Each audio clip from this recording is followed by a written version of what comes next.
Joining me right now is Florida Senator and member of the Senate Foreign Relations Select Intelligence and Appropriations Committees, Marco Rubio. Senator, it's always a pleasure to see you. Thank you for being here. Good morning. Thank you. Good morning. First, give me your reaction to the DNC so far. What's your takeaway? Well, I haven't watched every bit. To be frank with you, I haven't been watching it. We had elections here in Florida on Tuesday, a lot of important primaries. But obviously, I've watched the recap of it. Look, it's a convention. I mean, every year, every 4 years, both parties get together and all their most active and well-known people get together and talk really bad about the other side. So my reaction to it is it's going to be a close, hard-fought election. I think there's going to be a very clear choice. I personally do not believe that Joe Biden has the strength to confront the major challenges this country's facing, whether it's China, whether it's Iran, whether it's the need to rebalance our trade relationships and rebuild our economy and have an industrial capacity once again in this country that's stronger than what we have right now. I mean, that's going to take a lot of strength. It's going to take a lot of energy to really put behind it. And I just think President Trump is the only one of the two candidates that's going to be able to do that. Well, you make a lot of good points, and unfortunately, in these 3 nights so far, you haven't had one word of China. You haven't had one word of the crime taking place across our cities, across our country, in so many of our biggest cities. I mean, it's really glaring that you don't see any commentary whatsoever about this. I mean, you obviously have the flow of information. Can you give us a sense of where we are, for example, on Iran and where we are in China? What are the priorities from your standpoint? Yeah, and I guess from what I've seen in the coverage, there's been very little discussed about foreign policy and national security at all. Look, the relationship between the U.S. and China is going to define the 21st century. And whether we get it right or not is going to determine what kind of country we are, what kind of country our children are going to have. And I think the reason why it's not being discussed is, frankly, I mean, Joe Biden has been part of that bipartisan consensus that's existed for 30 years of belief that once China got rich, they would start following the rules and become a democracy, and it didn't work out. And now we're paying a terrible price for it. And President Trump's the first president to sort of really confront that challenge and begin to take it on. So it is shocking that hasn't being discussed. And on the issue of what's happening, look, all across this country, you have violent mobs in the street attacking not just law enforcement, but innocent people. Some guy got pulled out of a car a couple days ago and almost beaten to death. I mean, you've got them trying to burn down a federal courthouse. I mean, irrespective of how you feel about the issues, that kind of anarchy, that kind of disorder in streets of major cities in America, oftentimes tolerated and potentially even supported by some political figures, has to be addressed. I mean, no country can be safe and secure with that kind of anarchy and disorder in the street. And for those two things to sort of be glossed over, I think is a shocking development here over the first 3 nights.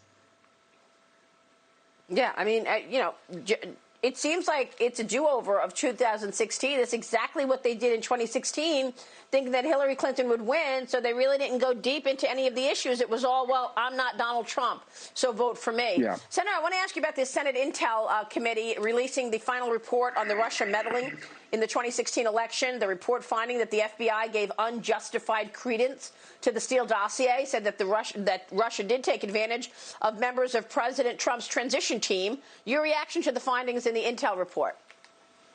Well, look, that was it was over 200 interviews, over 1 million pages of documents. It was passed overwhelmingly by a bipartisan majority and on both sides. In fact, I think almost entirely by a bipartisan majority. So the point being is that on the FBI piece of it, it's actually very troubling because what you have here is a document prepared by a foreigner, relying on foreign sources, not vetted. The CIA told the FBI, do not rely on this document. This document does not meet any of the standards that we look for when talking about gathering information. And they relied on it anyways. And it was the piece that everyone's missing is they were shopping that document around in October of 2016.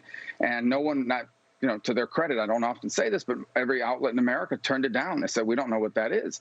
And it was only after the FBI kind of gave it credibility and relied on it and told people, we think there might be some truth to this, that you saw it being reported, and then BuzzFeed published the whole thing. And it's a frightening thing because what it means is from now on, anybody can hire someone to go out, maybe a foreign intelligence agency, prepare some document that claims to have all this information about a candidate, put it out there in the public domain because somebody in a federal agency doesn't like you. And you don't have time to defend yourself against it. Later on, it's disproven, but it's too late. The election's over. So perhaps the most concrete foreign interference effort that we saw in 2016, and the other ones were very serious. Let there be no doubt. The Russians did meddle and continue to meddle along with Iran and China. But the one we can point to and say the one that hasn't been talked about enough that was a piece of foreign interference was that dossier. Let me ask you this. I mean, they did not tell the FISA court that Hillary Clinton and the Democrats paid for it. Did you know that I'm talking early on in 2016, did you know that Hillary Clinton paid for this? No, I don't think anyone knew the origins of it. And beyond it wasn't just who paid for it, by the way. Right. Now they did not tell anybody, but it wasn't just the origins, it's the sources it relied on. It was relying on other foreign sources. In essence, we may never be able to prove it, but I can tell you if a foreign government decided we're going to introduce disinformation into a campaign, this is a tactic they could use.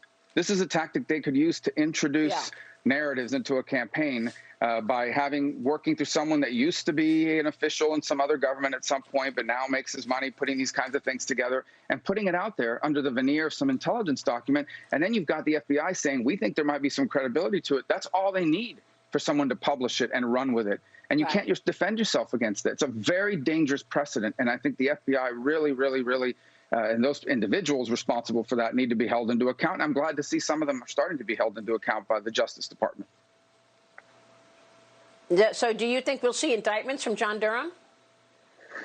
Well, obviously, we don't know because they do it.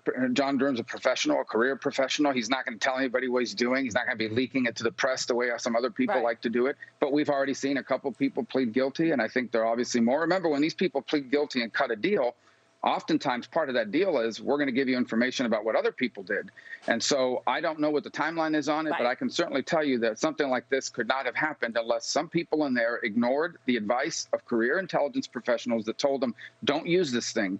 We have no idea where it came from. We have no reason to believe it's true, but they used it anyway. There was a reason why they did that. We need to know what that reason was, and we need to know who was behind that, and we're starting to find out.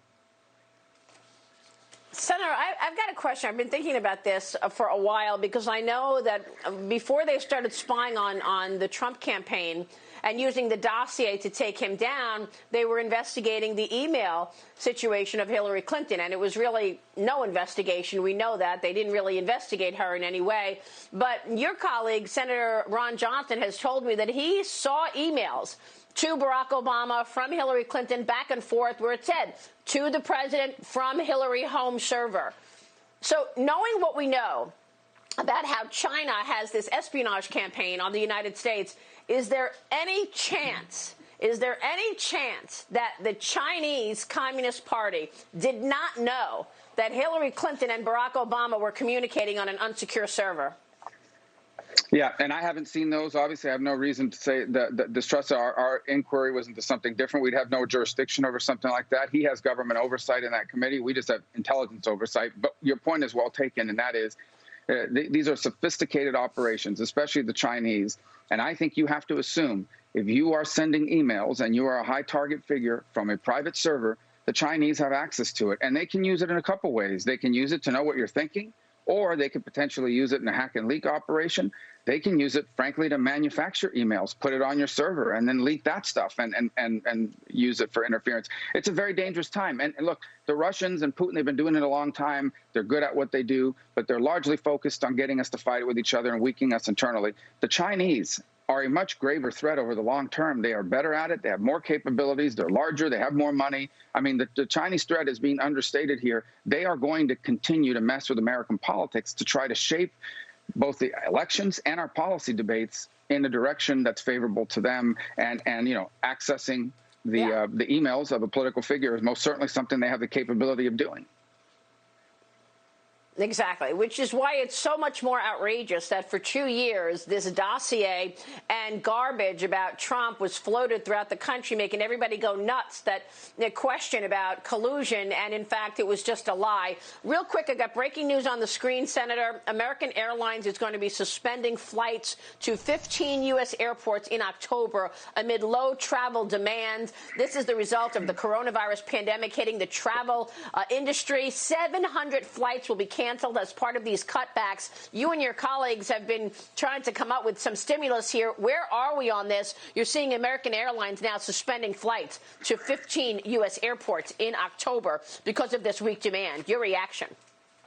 Well, and it's very damaging, not just to the airports, the vendors, the people that work for the airlines and the ground crews, everybody that does work there, and obviously for tourism and travel.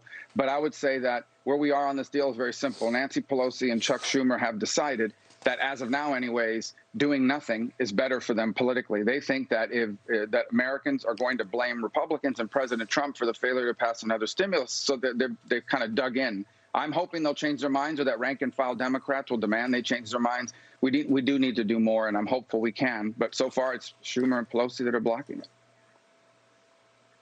All right, we'll be watching. Senator, it's good to see you this morning. Thanks very much. Thank Senator you. Marco Rubio Thanks joining us there.